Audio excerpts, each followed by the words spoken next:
అందరు కూర్చుందాం.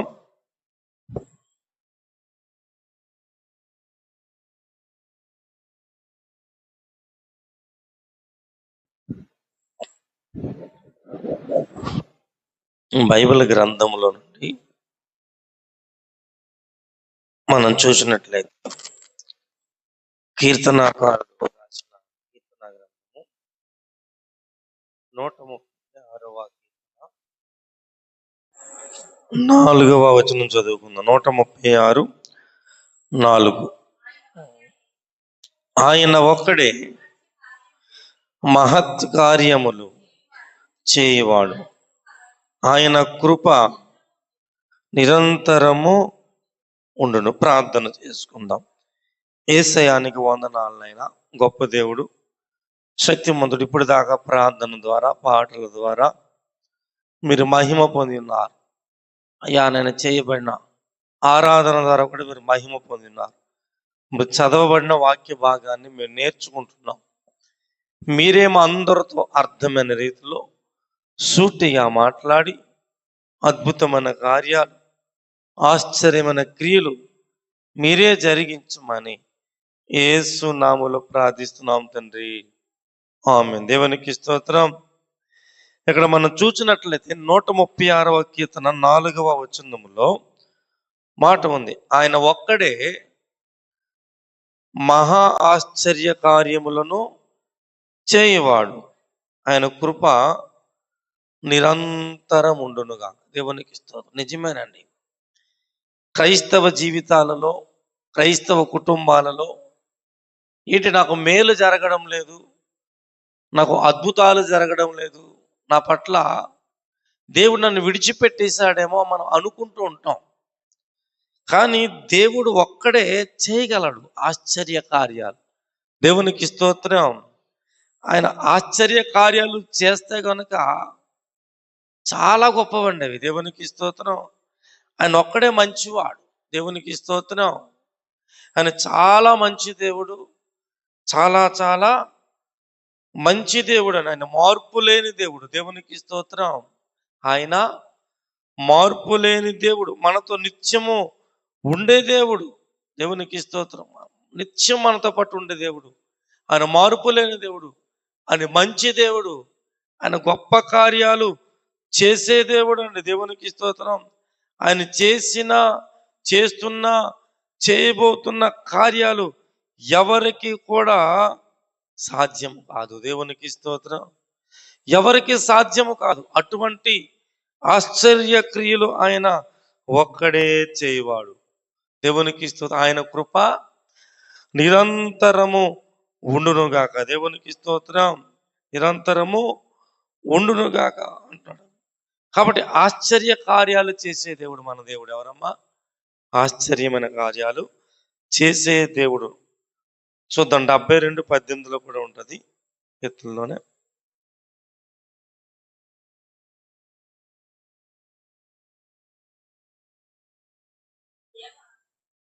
దేవా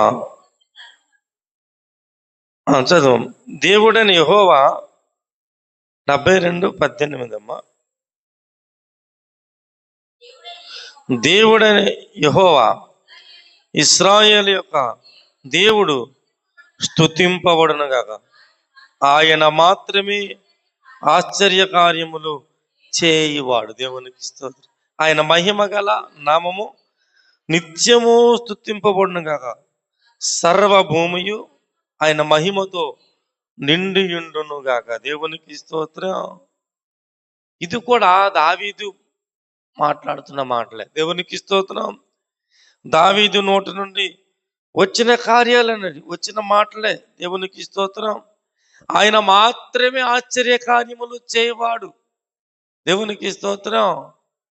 ఆయన మాత్రమే చేయగలడు. సర్వభూమి కూడా ఆయన మహిమతో నిండి ఉంది. దేవునికి స్తోత్రం. ఆయన మహిమ గల నామము నిత్యము స్తుతింపబడునుగాక అంటున్నాడు భక్తుడు దావీదు. దేవునికి స్తోత్రం. 77:14 కూడా ఒక మాట ఉంటుంది దాని గురించి. ఆశ్చర్యక్రియలు జరిగించు దేవుడవు నీవే, జనములలో నీ శక్తిని నీవు ప్రత్యక్షపరుచుకుని ఉన్నావు. దేవునికి స్తోత్రం. ఆశ్చర్యక్రియలు జరిగించు దేవుడు ఎవరమ్మా? ఆయనే. దేవునికి స్తోత్రం. ఆశ్చర్యక్రియలు జరిగించు దేవుడు ఆయనే. జనములలో నీ శక్తిని నీవు ప్రత్యక్షపరుచుకుని ఉన్నావు.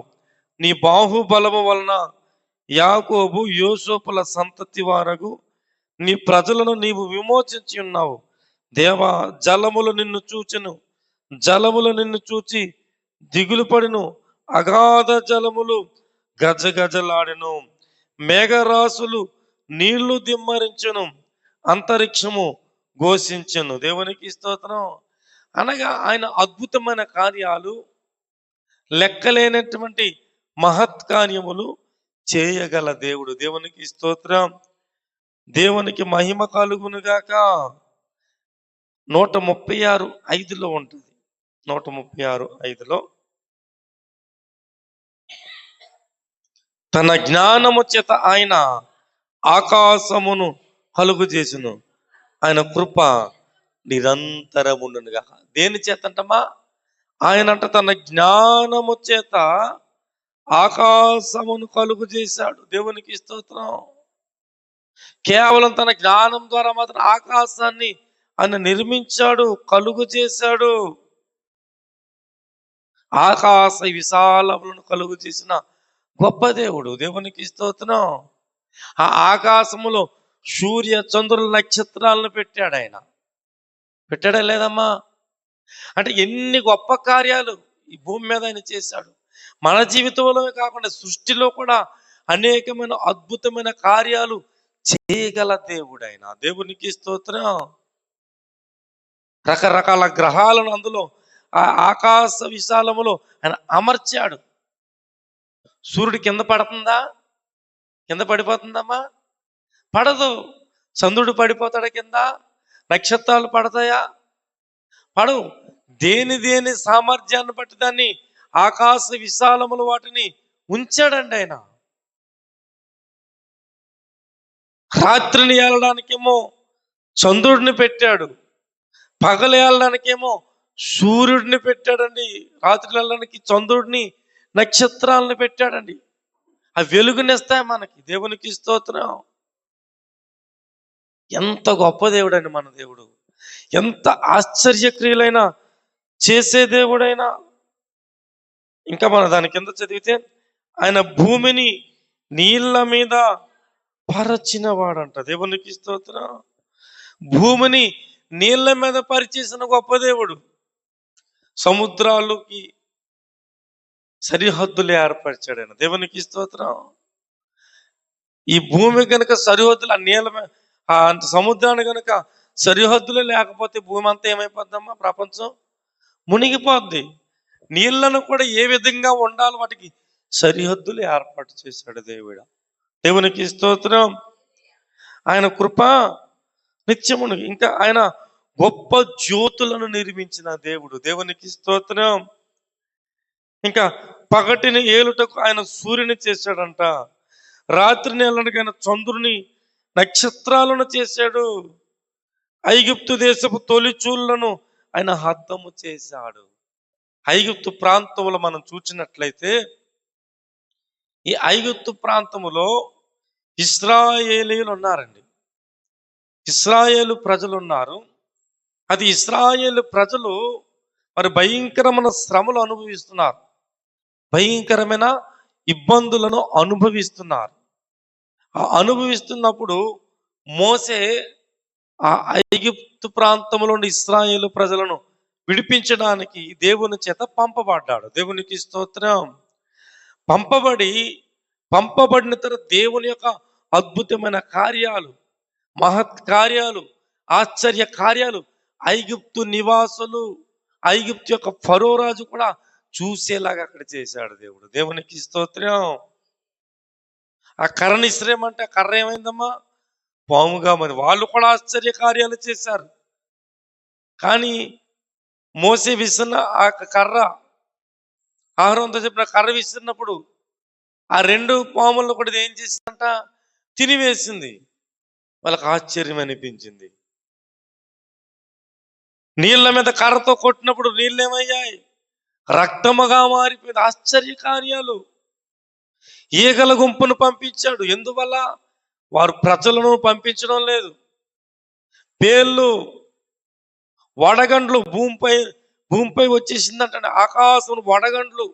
అది పశువుల మీద, జనాల మీద కొట్టినప్పుడు పశువులు కూడా చనిపోయాయంట.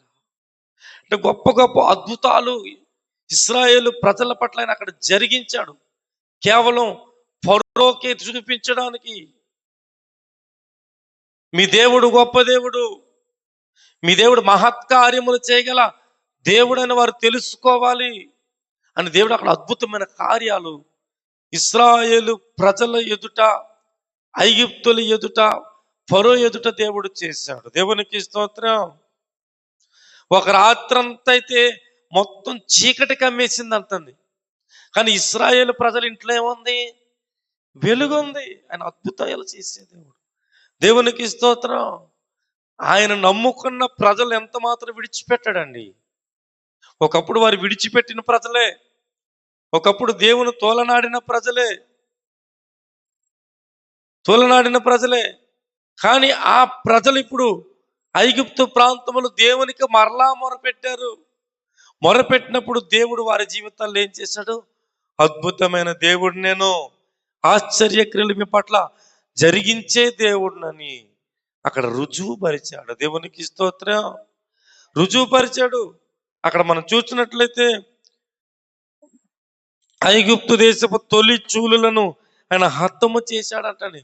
ఎందుకంటే ఫరో యొక్క హృదయం కఠినమైపోయింది. మీరు చేస్తున్నారు అద్భుతాలు, మా దగ్గర కూడా గారడి విద్యలు చేసేవారు కూడా చేస్తారు, మీ దేవుడేం గొప్పవాడు కాదు అని అనేవారు. అయితే సరే అలాగే అని చెప్పి తొలి చూలు పిల్లలు ఎవరైతే మీ ఇంట్లో ఉన్నారో వారందరూ కూడా రేపటి దినం కల్లా చచ్చిపోతారు. అయితే మీరు చెయ్యాల్సిన పని ఏంటంటే పస్కాను వధించి, ఒక బలి పశువుగా ఒక గొర్రె పిల్లను వధించి దాని రక్తాన్ని ద్వారబంధపు యొక్క నిలువు కమ్మెలకు రక్తాన్ని పూయాలి. ఏ గృహములైతే ఆ రక్తం పూయబడి ఉంటుందో ఆ గృహములో మరణపు దూత రాదు, లేకపోతే తొలిచూలు పిల్లలందరూ కూడా చచ్చిపోతారని చెప్పాడు దేవుడు. అయినప్పుడు ఒక నిర్లక్ష్యపరిచారు వారందరూ కూడా. అర్ధరాత్రి అయిన వేళ మరణపు దూత సంతరిస్తుంది. ప్రతి గడప కొమ్మలు చూసినప్పుడు రక్తం ఉన్న ప్రతి గడప కొమ్మకి వెళ్ళలేదండి. ఇశ్రాయేలు ఇంటిలోనేమో సంతోషం, ఐగుప్తుల ఇంట్లో ప్రతి ఇంట్లో కూడా విషాదం. ప్రతి తొలిచూలు పిల్లలందరూ కూడా చచ్చిపోతున్నారండి. అందులో ఫరో యొక్క కుమారుడు కూడా చనిపోయాడు. అంటే ఆయన లెక్కలేని అద్భుతమైన కార్యాలు చేయగలవాడు కాదండి. ఆశ్చర్య కార్యాలు జరిగించాడు అక్కడ నుంచి అయిపోయిన తర్వాత ఫరో వెళ్ళిపోమన్నాడు. అక్కడ నుండి వెళ్ళిన తర్వాత కూడా, వెళ్ళిపోయిన తర్వాత వీరు ప్రయాణమై ఎడారి ప్రాంతంలో ప్రయాణమై వెళ్ళిపోతుండగా ఎర్ర సముద్రం వారికి ఎదురుగా వచ్చిందండి. ఎర్ర సముద్రం అంటే ఆ సముద్రం ఎర్రగా ఉండడం కాదు, సముద్రం మామూలు సముద్రంలాగా ఉంటుంది నీళ్లు. అయితే అటు ఇటు కొండలు ఉంటాయి. ఆ కొండల్లో ఉన్న ఆ వర్ణము ఆ సముద్రం మీద పడి అది ఎర్రగా కనబడుతుందంట. ఎర్ర కొండలు ఉంటాయి అటు ఇటు, కాబట్టి దాని ఎర్ర సముద్రం అనే పేరు వచ్చింది. ఇప్పుడు ఎర్ర సముద్రం ఎదురుగా వచ్చింది. మరలా వెనుకకు వెళ్ళిపోదామంటే ఫరో కఠినుడైపోయి మరలా ఏం చేస్తున్నాడు? ఇశ్రాయేలు ప్రజలు తరుముకుంటూ వస్తున్నప్పుడు జరిగిన సంగతి ఈ ప్రజలందరూ కూడా అప్పటికి ప్రాణాలు విసిగిపోయి అప్పుడు దాకా చేసిన కార్యాలు మర్చిపోయారు, అద్భుతాలు మర్చిపోయారు, మహత్కార్యాలను కూడా మర్చిపోయి సముద్రంలో చంపడానికి మమ్మల్ని తీసుకొచ్చావా? మేము వెళ్ళి ఫరోకి లొంగిపోతాం, ఎందుకు మేము చచ్చిపోవడం అని అంటున్నప్పుడు మీరు ఊరకే నిలిచి ఉండండి, దేవుడు చేసే ఆ అద్భుత కార్యాన్ని మీరు నేటి దినాన్ని మీరు చూస్తారు అని ప్రార్థన చేసి ఆ కర్రతో సముద్రం మీద కొట్టినప్పుడు సముద్రం ఏమైపోయిందమ్మా? రెండుగా చీలిపోయింది. దేవునికి స్తోత్రం. రెండుగా, అటువైపు ఇటువైపు అలా ఈ గోడలు అలాగ ఉన్నాయి, అటు ఇటు గోడలా నిలిచిపోయిందంట, గోడలా నిలిచిపోయిందంట. కాబట్టి ఇప్పుడు కూడా మన ఇశ్రాయేలు ప్రాంతంలో వెళ్ళినప్పుడు ఆ ఎర్ర సముద్రం దగ్గర చూసినప్పుడు ఒంటి కన్ను చేపలు దొరుకుతాయి అంట. ఇప్పుడు కూడా ఉన్నాయి ఒంటి కన్ను చేపలు, విడిపోయాయి కదా. ఒంటి కన్ను చేపలు అక్కడ ఉంటాయండి, ఒకే కన్ను చేప. చాలా ఆశ్చర్యం కదా అది. ఇప్పుడు కూడా ఉన్నాయి అక్కడ. అంటే దేవుడు చేసిన అద్భుతమైన కార్యం. అది రెండుగా విడిపోయింది, నేల కూడా తడిగా లేదంటండి. అంటే దాదాపుగా 6 లక్షల మంది కాల్బలము ప్రజలు, చిన్నపిల్లలు కాకుండా మొత్తం 6 లక్షల మంది ప్రజలు. ఈ 6 లక్షల మంది ప్రజలు ఒకేసారి గుంపుగా వెళ్ళాలంటే ఆ యొక్క అటు ఇటు అది వెడల్పుగా చీలిపోయింది. అక్కడ ఉన్న పిల్లలు కూడా సముద్రంలో అక్కడ మునుగుతుంది ఎలాగ టెస్ట్ కూడా చేస్తున్నారు. కానీ దేవుడు చేసిన అద్భుతం అంటే అద్దం. మనం మ్యూజియంకి వెళ్తాం చూడండి, మ్యూజియంకి వెళ్ళినప్పుడు చేపలన్నీ కూడా ఎలా వస్తాయి, మన దగ్గరికి వచ్చినట్టు అనిపిస్తాయి, కానీ మన దగ్గరికి రాగలవా? ఈ సముద్రం కూడా అద్దము వల్ల అయిపోయిందంటండి. జంతువులు అన్ని కనబడుతున్నాయి. ఇంకా అందరూ కూడా ప్రయాణమే వెళ్తున్నారు. నేలంతా కూడా పొడి నేల వలె మారిపోయింది. అద్భుతమైన కార్యమే కాదది, ఆశ్చర్యమైన కార్యమే కాదా? అనక ఆయన చేసిన కార్యాలు అద్భుతమైనవి. దేవునికి స్తోత్రం. అక్కడ మనం చూస్తే ఐగుప్తు దేశంలో తొలిచూలను ఆయన హతము చేసిన ఆయన కృప నిరంతరమును కాక వారి మధ్య నుండి ఇశ్రాయేలును ఆయన రప్పించును. తర్వాత చేయి చాచి తన బాహుబలం చేత వారిని రప్పించును. ఎర్ర సముద్రమును ఆయన పాయలుగా చీల్చెను. ఆయన కృప నిరంతరమును కాక ఆయన ఇశ్రాయేలును దాని నడుమ దాటిపోజేసెను.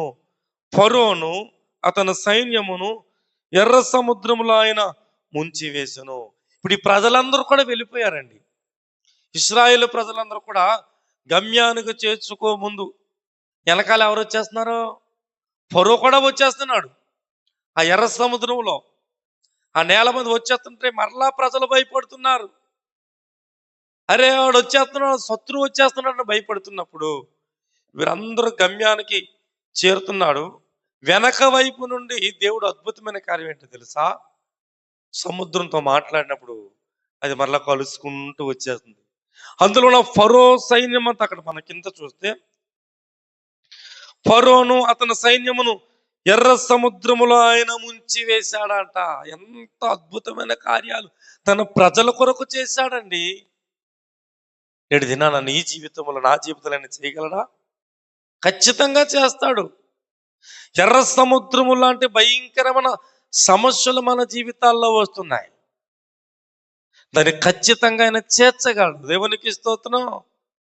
దాన్ని దాటలేనటువంటి సమస్యలు, ముందు చేస్తూ గొయ్యి వెనకాల చేస్తూ నుయ్యి అన్నట్టుగా ఉన్న అనేక రకములైన సమస్యలు మన జీవితాల్లో ఎన్నో వస్తుంటాయి. వెనక్కి వెళ్దామన్నా వెళ్ళాం, ముందుకెళ్దామన్నా వెళ్ళాం. అని అలాంటి సమయంలో కూడా మనం దేవుని మీద ఆధారపడినట్లయితే ఆయన అద్భుతమైన కార్యాలు చేయగల దేవుడు. ఆయన సర్వశక్తిమంతుడు, ఆశ్చర్య క్రియలు జరిగించే దేవుడు అండి ఆయన. దేవునికి స్తోత్రం. ఆశ్చర్యక్రియలు జరిగించే దేవుడు. నీ సమస్యను చీల్చివేయగలడు ఆయన. దేవునికి స్తోత్రం. నీ ఏ శత్రువైతే నిన్ను వెంటాడుతుందో, అప్పు కావచ్చు, అది రోగము కావచ్చు, వేరే ఏదైనా కావచ్చు, అది ఎర్ర సముద్రంలో మునిగిపోయినట్లుగా నీ సమస్యను కూడా ముంచి వేస్తాడు ఆయన. దేవునికి స్తోత్రం. దేవునికి మహిమ కలుగును గాక. ఇంకా మనం చూస్తే అరణ్య మార్గమున ఆయన తన ప్రజలను తోడుకుని వచ్చెను. ఆయన కృప నిరంతరమును గొప్ప రాజులను ఆయన హతము చేసును. ప్రసిద్ధి నొందిన రాజులను ఆయన హతము చేసును. అమోరీల రాజైన సీహోనును ఆయన హతము చేసును. అనగా ఆ యొక్క సముద్రాన్ని దాటి వెళ్ళిపోయిన తర్వాత అరణ్య మార్గములు వెళ్తున్నప్పుడు, అనేక దేశాలను దాటుకుని వెళ్తున్నప్పుడు అనేక మంది ఈ ప్రజలను అడ్డుకున్నారు. అడ్డుకున్నప్పుడు వారు చోటు ఇవ్వలేదంట. మా దేశం కొండ వెళ్ళడానికి మీరు వీల్లేదు అని ఆటంకపరిచినప్పుడు కూడా ఆ శత్రువును కూడా ఓడించేలాగా దేవుడు చేశాడు. దేవునికి స్తోత్రం.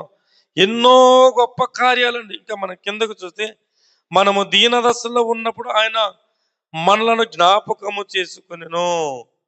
మన శత్రువుల చేతిలో నుండి మనలను విడిపించును. సమస్త జీవులకును ఆయన ఆహారం ఇచ్చువాడు. ఆకాశమందుండు దేవునికి కృతజ్ఞతాస్తుతులు చెల్లించుడి, ఆయన కృప నిరంతరముండును గాక. దేవునికి స్తోత్రం. ఆయన లెక్కలేనటువంటి అద్భుతమైన కార్యాలు, ఆశ్చర్య కార్యాలు జరిగించే దేవుడు అండి. దేవునికి స్తోత్రం. దేవునికి మహిమ కలుగును గాక. దేవునికి స్తోత్రం. అదే విధంగా మనం చూస్తే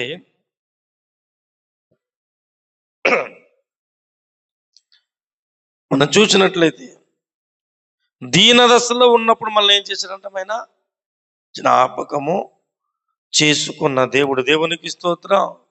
నువ్వు ఏ స్థితిలో అయితే పడి ఉన్నావో, ఏ స్థితిలో అయితే నలిగిపోతున్నావో, నీ దీన దశను కూడా ఆయన జ్ఞాపకము చేయగలడు. దేవునికి స్తోత్రం. నీ జీవితంలో ఇది అసాధ్యము అని మనం అనుకుంటూ ఉంటాం కదండి. ఆ అసాధ్యమైన దాన్ని కూడా సాధ్యముగా మార్చగల గొప్ప దేవుడు అండి. దేవునికి స్తోత్రం. గొప్ప దేవుడు. రూతు జీవితంలో చూస్తే ఆమె దీవించబడడానికి అసలు సాధ్యం ఉందా రూతు జీవితంలో? కానీ రూతును ఎందులో కలిపాడైనా వంశావళిలో కలిపేశాడు. ఎంత గొప్ప దేవుడు చూడండి. దేవునికి స్తోత్రం. ఆమె చూస్తే మోయాబీయురాలు, కానీ మోయాబీయురాలైన ఈ రూతును యేసుక్రీస్తు వంశావళిలో కలిపాడు దేవుడు. దేవునికి స్తోత్రం. ఆయన లెక్కలేనటువంటి అద్భుతమైన కార్యాలు చేయగల దేవుడు. అయితే నువ్వు ఏ స్థితిలో ఉన్నా, ఏ పరిస్థితుల్లో ఉన్నా, దేవునికి ఒకళ్ళు ఆయాసకరంగా బ్రతుకుతూ ఉన్నా, ఆ ఆయాసకరమైన బ్రతుకులో కూడా మరలాని తప్పులను ఒప్పుకుని ఆయన సన్నిధిని పశ్చాత్తాప పడగలిగితే, మరి రూతు తన తప్పులు పాపములు ఒప్పుకుంది. నీ దేవుడే నా దేవుడు. ఇప్పుడు దాకా మా తల్లిదండ్రుల దగ్గర నేను మోయాబు దేవతలను పూజించాను అత్త నయముత అంటుంది. కానీ వాటన్నిటిని కూడా ఇప్పుడు నేను విడిచిపోయి, ఎంత గొప్ప త్యాగం చేసిందండి ఆమె. ఆమెకు దేవుడు అంటే తెలుసా? కానీ నయోమిని బట్టి ఆమె తెలుసుకుంది. నయోమిని బట్టి తెలుసుకుంది. ఇప్పుడు కుటుంబంలో అందరూ చనిపోయారు. అందరూ నయోమి భర్త వాళ్ళ మామయ్య అంటే రూతు యొక్క మామయ్య గారు చనిపోయారు. రూతు యొక్క భర్త చనిపోయింది. అదే విధంగా తనతో పాటు ఉన్న ఓర్పా యొక్క భర్త కూడా ముగ్గురు విధవరాళ్ళు ఒకే ఇంట్లో. కానీ అలాంటి సమయంలో నిర్ణయం, ఓర్ప ముద్దు పెట్టుకుని ఏం చేసిందమ్మా? ముద్దు పెట్టుకుని తన అమ్మ ఇంటికి వెళ్ళిపోయింది. కానీ మనం చూసినట్లయితే రూత్ అంట నయోముని హత్తుకుందంట. ఏం చేసిందమ్మా? హత్తుకుంది. అమ్మా, నీ దేవుడే నా దేవుడు. ఎక్కడుండే నేను ఏ దేవతలను మొక్కానో వాటన్నిటిని విడిచిపెట్టేస్తున్నాను. నీ దేవుని గురించి నాకు చాలా సార్లు నువ్వు చెప్పావు కదా, నేను విన్నాను. కాబట్టి నువ్వు ఎక్కడ చచ్చిపోతావు, నేను కూడా అక్కడే చచ్చిపోతాను. నేను నీతోనే వస్తాను, నిన్ను విడిచిపెట్టనమ్మా. ఈ సమయంలో నీకు తోడెవరు? నేను చూచేవారెవరు? నేను నీతోనే వస్తాను అనుకుని నయోముని విడిచిపెట్టలేదు. రూతు నయోము ఇద్దరు కూడా ఎక్కడికి వెళ్ళారమ్మా? బెత్లెహేముకి వెళ్ళిన తర్వాత రూతు యొక్క నిర్ణయాన్ని బట్టి దేవుడు రూతు జీవితంలో అద్భుతమైన కార్యాలు చేశాడు. ఆశ్చర్యమైన కార్యము జరిగించాడు. దేవునికి స్తోత్రం. మన నిర్ణయాలు కూడా మారుతూ ఉండాలి.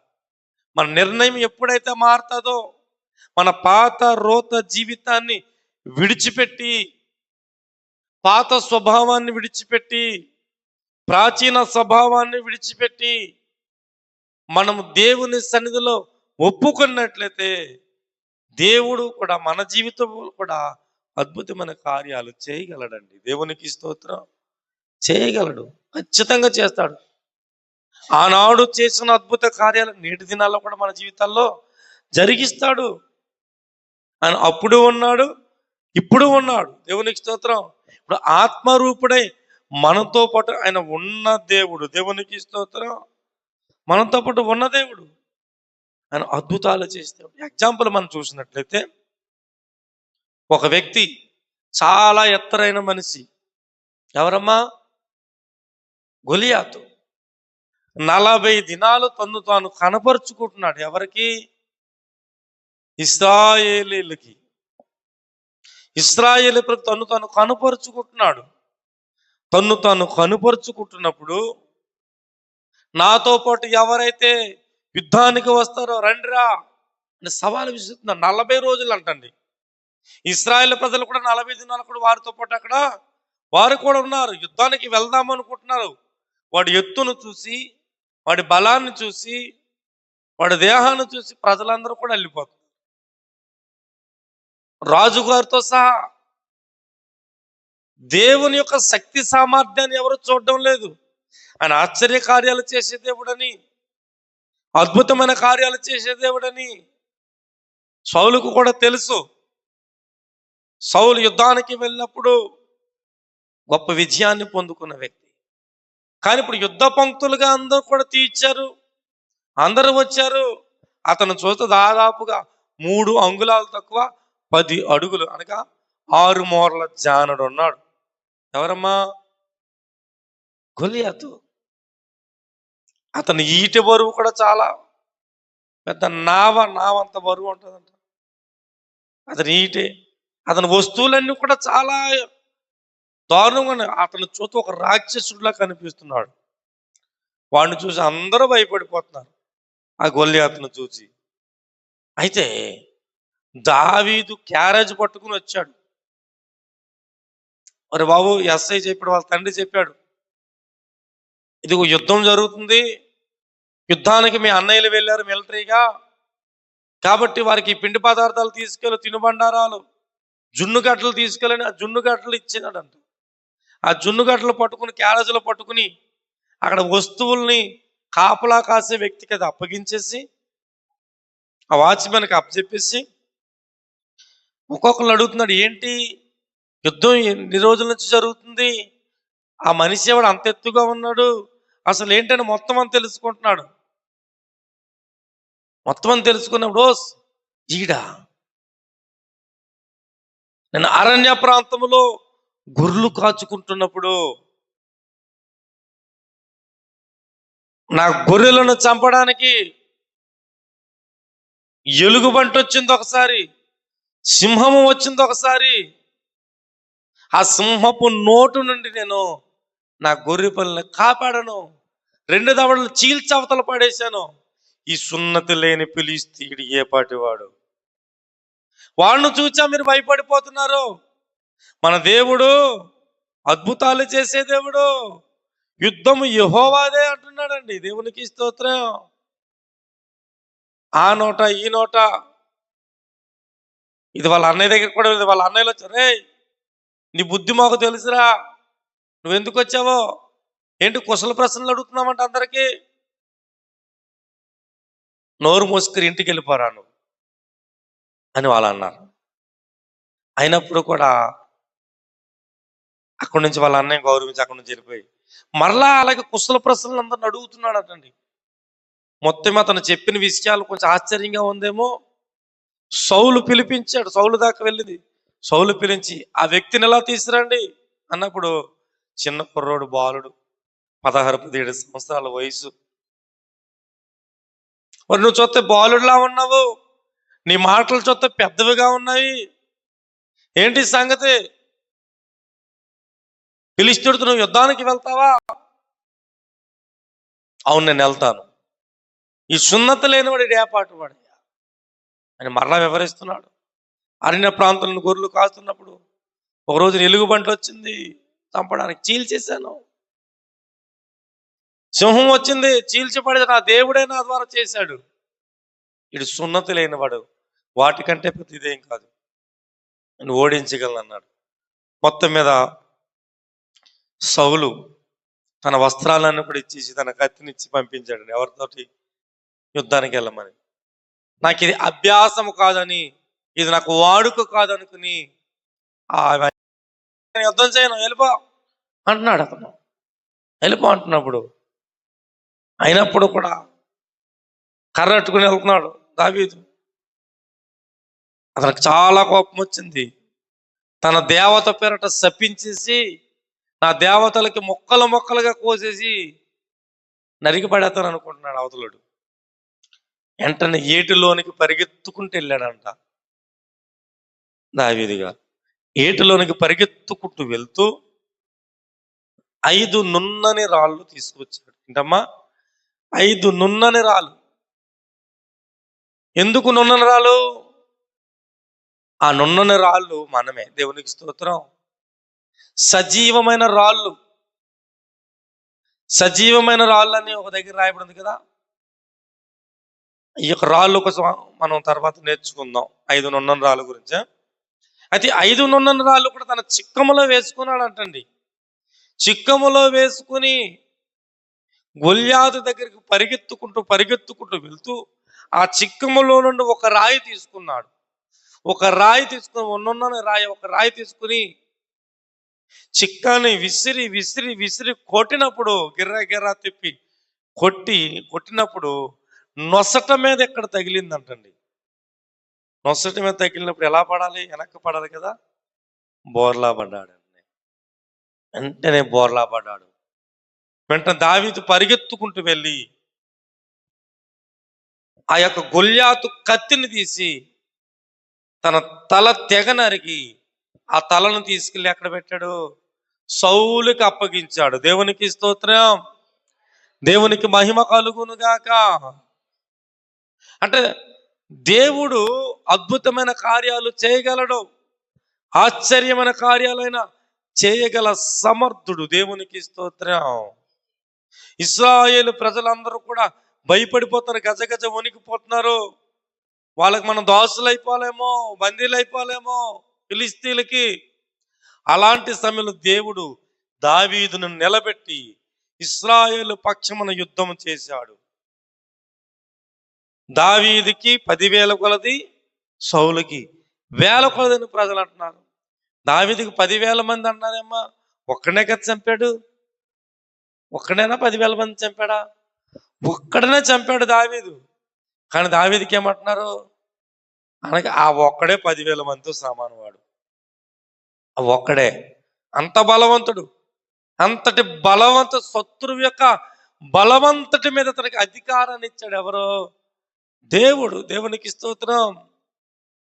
బలాన్నిచ్చి దేవుని యొక్క మహత్కార్యం ఏంటో, దేవుని యొక్క ఆశ్చర్యక్రియలతో ప్రజలందరూ తెలుసుకునేలాగా, శత్రువు కూడా భయపడేలాగా దావీదు ద్వారా దేవుడు అద్భుతమైన కార్యము ఇశ్రాయేలు ప్రజలకు జరిగించాడు. దేవునికి స్తోత్రం. దేవునికి మహిమ కలుగును గాక.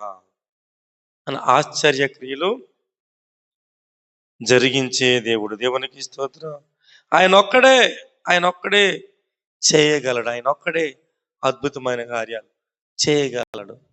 నేటి దినాన నీ జీవితంలో కూడా ఒకవేళ ఏదైనా సమస్య ఉందేమో, ఏదైనా ఇబ్బంది ఉందేమో, ఏదైనా కష్టం ఉందేమో, ఈ కష్టం ఎందుకు నాకు పోవడం లేదు, ఇది నాకు అడ్డుగోడగా ఉందే అని మనం అనుకుంటూ ఉంటాం. అది ఆ అడ్డు గోడను కూడా ఆయన తీసివేయగలడు. మనం చూసినట్లయితే బైబిల్ గ్రంథంలో ఒక దినాన యెరికో ప్రాంతానికి ఇశ్రాయేలు ప్రజలందరూ కూడా వెళ్ళారు. యెరికో ప్రాంతానికి వెళ్ళినప్పుడు అండి, నరసాపురం అంత ఉందనుకుందాం యెరికో ప్రాంతం, ఆ యెరికో పట్టణం. నరసాపురం ఈ గ్రామం చుట్టూ కూడా ఇప్పుడు గోడ కట్టేశారు అక్కడ చుట్టూ. ఇప్పుడు ఇది నరసాపురం ప్రాంతము. ఇప్పుడు దీని చుట్టూ ఇది గోడ ఉందా లేదా? మనకి చుట్టూ గోడ కట్టేశారు. శత్రువు లోపలికి వెళ్లకుండా ఛాన్స్ లేకుండా. ఇప్పుడు మనం చైనా గోడ చూస్తే ఎలాగ ఉంటుందో అటు రీతిగా యెరికో గోడలో కూడా 2 రథాలు పైనుండి వెళ్ళగలవంట. ఆ యెరికో గోడ పైనే రాహాబు కూడా వేశ్యావృత్తి చేస్తుంది. పైన ఇల్లు కట్టుకుంది పైన. అంటే అందరూ దాని నుంచే కదా ప్రయాణం వెళ్తారు. అంటే ఇటు రీతిగా చూస్తే ఆ యెరికో గోడలు చాలా బలమైనవి. అయితే దేవుడు చేసిన అద్భుతమైన కార్యం మనం చూసినట్లయితే, ఇప్పుడు యెరికోను దాటి ఇశ్రాయేలు ప్రజలు కానాను ప్రాంతానికి వెళ్ళాలి. అది యెరికో యొక్క రాజు ఏమన్నాడు? నీకు ప్రవేశము ఇవ్వనే ఇవ్వము. ఇప్పుడు ఏం చేయలేదు? వెళ్ళాలంటే యెరికో కూడా అడ్డుగా ఉంది. ఇప్పుడు వారందరూ కూడా చేసిన పని, దేవుడు చేసిన అద్భుతమైన కార్యం, యుద్ధము చేయకుండా, సాధనాలు ఏది కూడా వాడకుండా, ఆయుధాలు ఏది వాడకుండా అద్భుతమైన కార్యం అక్కడ జరిగించాడండి. అద్భుతమైన కార్యం జరిగించాడు.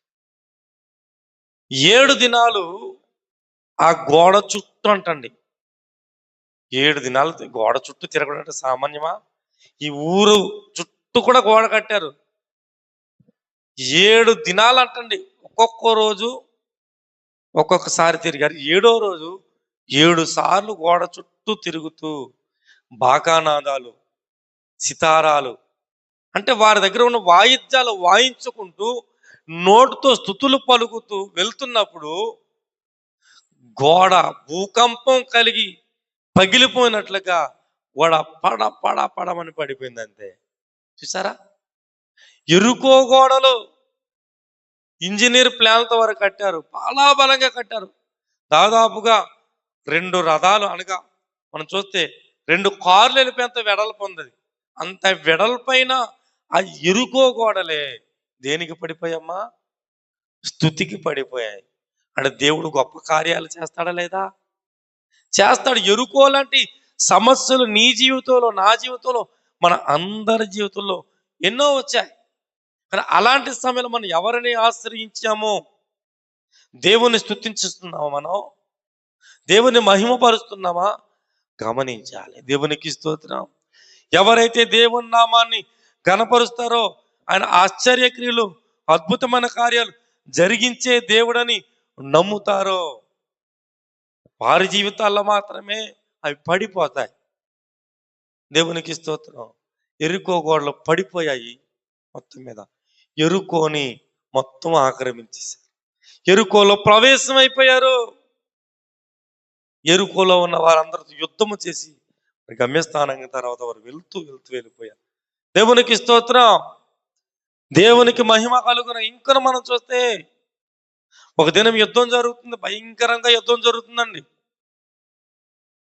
భయంకరంగా యుద్ధం జరుగుతున్నప్పుడు ఇంకా శత్రువు అంటండి, చాలా మంది శత్రువులను యెహోషువ యుద్ధం చేస్తున్నాడు. శత్రువు ఇంకా మిగిలిపోయింది. అప్పుడు వెంటనే యెహోషువ ప్రార్థన చేస్తున్నాడు. సూర్యుడా నువ్వు గిబియోనులో ఆగిపో, చంద్రుడా నువ్వు అయ్యాలోనులో ఆగిపో. ఒక మనుష్యుడి యొక్క ప్రార్థన దేవుడు ఆలకించాడండి. 24 గంటలు సూర్యుడు తన స్థానంలో ఉండిపోయాడు, చంద్రుడు తన స్థానంలో ఉండిపోయాడు అంటండి. దేని కొరకు? ఇంకా శత్రువు శేషం మిగిలిపోతుంది. వారందరూ కూడా హతము చేసేవాళ్ళే. చీకటి పడిపోతే మళ్ళా యుద్ధము, మళ్ళా శత్రువు పారిపోతాడు అని వాటిని చూచి ప్రార్థన చేసినప్పుడు దేవుడు తన భక్తుడి యొక్క ప్రార్థన ఆలకించి అక్కడ అద్భుతం చేసేసాడు. దేవునికి స్తోత్రం. ఎన్ని అద్భుతాలన్నీ ఆయన చేశాడు, ఎన్ని గొప్ప కార్యాలు చేశాడు. మరి యెహోషువ మనలాంటి స్వభావం కలిగిన వాడా కాదా? మనలాంటి మనుషుడా కాదా? మనలాంటి మనుషుడే. కానీ ఆయన ప్రార్థన చేసినప్పుడు సూర్యచంద్రులు కూడా ఏ స్థానంలో ఉండిపోమట ఆ స్థానంలో అలా ఉండిపోయాయి. అంటే సృష్టి ఒక నరుని మాటను విన్నది. దేవునికి స్తోత్రం. ఖచ్చితంగా నీవు నేను కూడా చేసినప్పుడు కూడా ఖచ్చితంగా అద్భుతం జరుగుద్ది. హిజ్కియా ప్రార్థన చేశాడండి. దేవుడు చెప్పాడు, ఇదిగో నీ పరుపెత్తుకో, నువ్వు పరుపెత్తేసుకో, చక్క పెట్టుకో నీ జీవితాన్ని, ఇంకా టైం లేదు, అయిపోయింది, నువ్వు చచ్చిపోతావు అని చెప్పినప్పుడు హిజ్కియా ప్రార్థన చేస్తున్నాడు పశ్చాత్తాపంతో, కన్నీటితో దేవుని సన్నిధిలో ప్రార్థన చేస్తున్నాడు. దేవుడు అద్భుతం చేశాడా లేదా? ప్రభువా నీ దృష్టికి నేను యథార్థవంతుడిగా ఏ విధంగా నడుచుకున్నా నీకు తెలియదా అని చెప్పినప్పుడు ఇంకా చెప్పిన ఆ యొక్క సేవకుడు యెషయా ఇంకా గుమ్మం బయటికి దాటి వెళ్ళలేదంటండి. వెళ్ళలేదు. దాటి వెళ్ళక మునిపి మరలా వెంటనే దేవుడు యెషయాతో చెప్పాడు, 15 సంవత్సరాల ఆయుస్సుని ఇస్తానని చెప్పు హిజ్కియాతోటి. ఇదేంటి ప్రభు, ఇప్పుడే కదా చచ్చిపోమని చెప్పావు, చచ్చిపోతాడని. వెంటనే మరలా ఏంటంటే, నేను చెప్పాను వీళ్ళు చెప్పన్నాడు. అంటే హిజ్కియా చేసిన ప్రార్థన దేవుడు అద్భుతమైన కార్యం. 15 సంవత్సరాలు ఆయుష్ను మరలా అతనికి ఇచ్చేశాడు. అద్భుతాలు చేస్తాడు, గొప్ప కార్యాలు చేస్తాడు, బలమైన కార్యాలైన చేయగలడు. కొత్త నిబంధన గ్రంథంలోనికి వచ్చినప్పుడు కుష్టు రోగులను కూడా ఆయన బాగు చేశాడు. ఓచ చేయగల వారిని బాగు చేశాడండి. గుడ్డి వారికి చూపునిచ్చాడు. ఆ శృంగాలయపు దేవాలయం దగ్గర యేసుక్రీస్తు ప్రభువు చనిపోయిన తర్వాత కూడా యేసుక్రీస్తు ప్రభువు శిష్యుల ద్వారా కూడా అక్కడ అద్భుతమైన కార్యం. పుట్టుకతో గుడ్డివాడు ఉన్నాడు అక్కడ. ఆ దేవాలయం బయట కూర్చొని ఉన్నాడు పుట్టుకతో. వాడి జీవితంలో అద్భుతం జరిగిందా లేదా? మా దగ్గర వెండి బంగారం లేవు, మాకు కలిగిందే నీకు ఇస్తున్నాం, లేచి నడు అన్నారంతే. ఆ వస్త్రాన్ని అక్కడే విడిచిపెట్టేసి నడిచాడు. అద్భుతమా కాదండి అది? అంటే మనం విశ్వాసం ఉంచాలి, ప్రార్థించాలి, తప్పిదములు ఒప్పుకోవాలి, పశ్చాత్తాపడినప్పుడు మన అద్భుతమైన కార్యాలు మన జీవితంలో జరిగించగలడు. దేవునికి స్తోత్రం. అని నిన్న నేడు నిరంతరము ఏకరీతిగా ఉన్న దేవుడు. దేవునికి స్తోత్రం. ఏకరీతిగా ఉన్న దేవుడు, లెక్కలేనన్ని మహత్త కార్యాలు చేయగల దేవుడు, ఆశ్చర్యక్రియలు జరిగించి ఆయన ఒక్కడే చేయగలడండి. దేవునికి స్తోత్రం. ఆయన ఒక్కడు మాత్రమే చేయగలడు. అయితే మనం నమ్మాలి. అరే, నేను ఎంతకాలం దేవుని మందిరానికి వస్తున్నాను, దేవుని సన్నిధికి వస్తున్నాను. సేవకుడు అలాగే చెప్తాడు, నా అప్పులు పోవడం లేదు, నా శ్రమలు పోవడం లేదు, నా రోగం పోవడం లేదు, నా స్థితి మారడం లేదు మనం అనుకుంటూ ఉంటాం. అయితే నువ్వు ఎవరి మీద ఆధారపడుతున్నావు? మనుష్యులను నమ్ముట కంటే యెహోవాను ఆశ్రయించుట మేలని వాక్యం సెలవిస్తుంది. రాజులను నమ్ముట కంటే యెహోవాను ఆశ్రయించుట మేలు. దేవునికి స్తోత్రం. మన దేవుణ్ణి మాత్రమే ఆశ్రయించగలిగితే ఆయన అద్భుతమైన కార్యాలు చేయగలడు, ఆశ్చర్య కార్యాలు చేయగలడు. చేయటకైనా సమర్థుడు. దేవునికి స్తోత్రం. ఆయన సమర్థుడు. మరి పౌలు శీలలు ఆ చెరసాలలో ప్రార్థన చేశారు లేదా? భయంకరమైన బొండలేసేసారు కాళ్ళు చేతులకి, అసలు అవకాశం లేదు గెంతులేయడానికి కూడా. నోటితో స్తుతించారు వాళ్ళు. దేవునికి స్తోత్రం. నోటితో ఎప్పుడైతే స్తుతించారో దేవుడు ఒక పెద్ద భూకంపాన్ని అక్కడ తెచ్చాడు. ఎప్పుడైతే పెద్ద భూకంపం అక్కడికి వచ్చిందో వారి యొక్క చేతుల్లో ఉన్న బేడిలన్నీ కూడా తెగిపడిపోయాయి. తెగిపడిపోవడమే కాకుండా వెంట చెరసాల ఇక్కడ అందరూ తప్పించుకుని పారిపోయారేమనుకుని తాను పొడుచుకుని చచ్చిపోదాం అనుకున్నాడు చెరసాల నాయకుడు. వెంటనే పౌలు శీలలు, అయ్యా మేము అందరం ఎక్కడే ఉన్నాము, నువ్వు చచ్చిపోవలసిన పని లేదు. దీపము పట్టుకుని వెళ్ళాడంటండి. దీపం పట్టుకుని చూడడానికి వెళ్ళాడు. అందరూ అక్కడ ఉన్నారు, ఖైదీలు అందరూ అక్కడే ఉన్నారు, పౌలు శీలలు కూడా అక్కడే ఉన్నారు. ఎంత అద్భుతం చేశాడు దేవుడు. భూకంపం వస్తే ఏం జరగాలి అసలు? అవంతా కూడా చెల్లా చెదిరైపోవాలి, అక్కడ అంతా కూడా భూమి చీలిపోవాలి, మనుషులు చచ్చిపోవాలేమో. కానీ అక్కడ భూకంపం వచ్చింది. ఎందుకు వచ్చింది? అక్కడ రక్షణ కార్యము జరగాలి. దేవునికి స్తోత్రం. వెంటనే చెరసాల నాయకుడు పౌలు శీలలకు భయపడ్డాడండి. అనగా దేవునికి భయపడ్డాడు. అయ్యలారా, రక్షణ పొందడానికి నేను ఏమి చెయ్యాలి? దేవునికి స్తోత్రం. నేడు మా ఇంటికి మీరు రండి, మీ గాయాలను కడుగుతాను. నేనేం చేయాలంటే నువ్వు మాత్రం కాదు, నీవును ఇంటి వారు కూడా రక్షణ పొందని అన్నాడు. వెంట వారి ఇంటికి వెళ్ళారు. ఇంటికి వెళ్ళిన తర్వాత గాయాలు కడిగారు.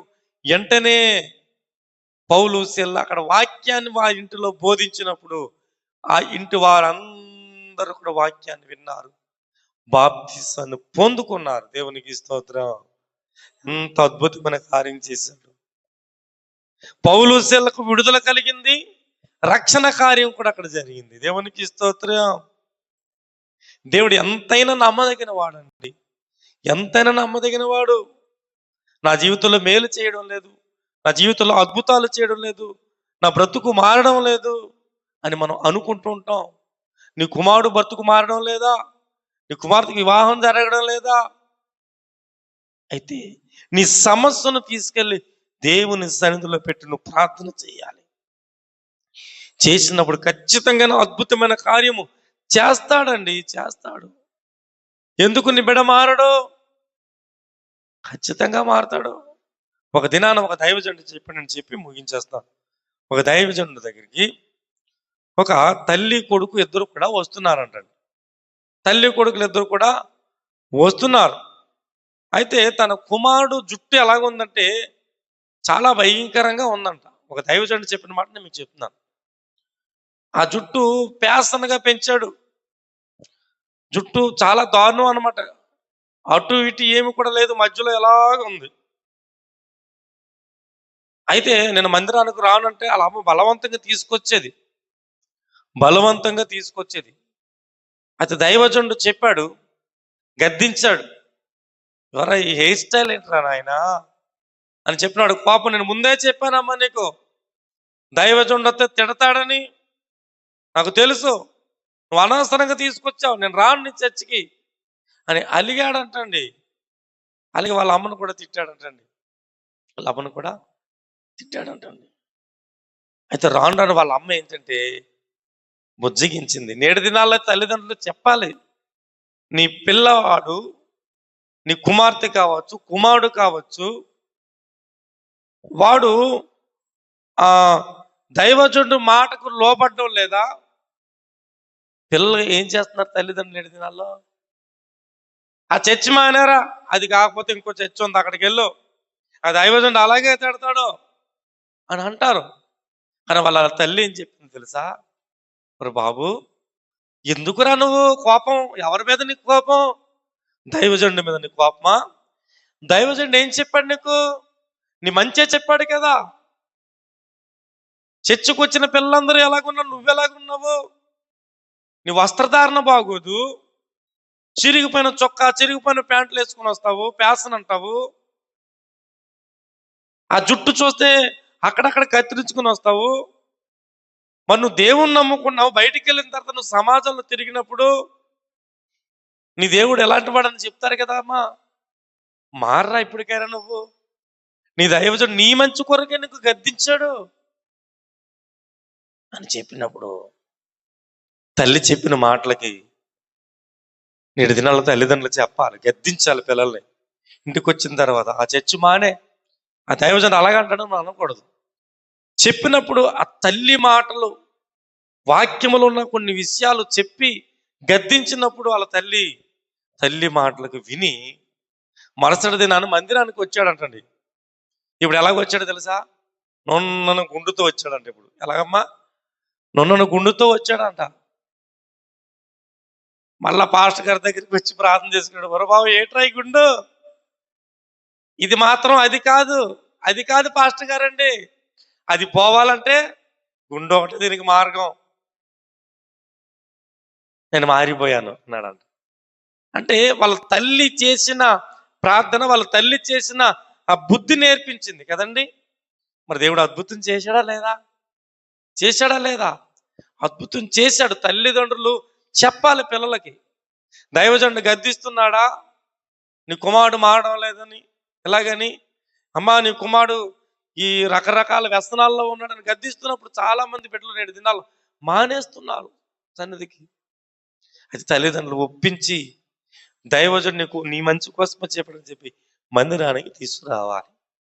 తీసుకొచ్చినప్పుడు ఆ పిల్లవాడికి బ్రతుకు మారుతుంది. అద్భుతమైన కార్యం కుటుంబంలో జరుగుద్ది. దేవునికి స్తోత్రం.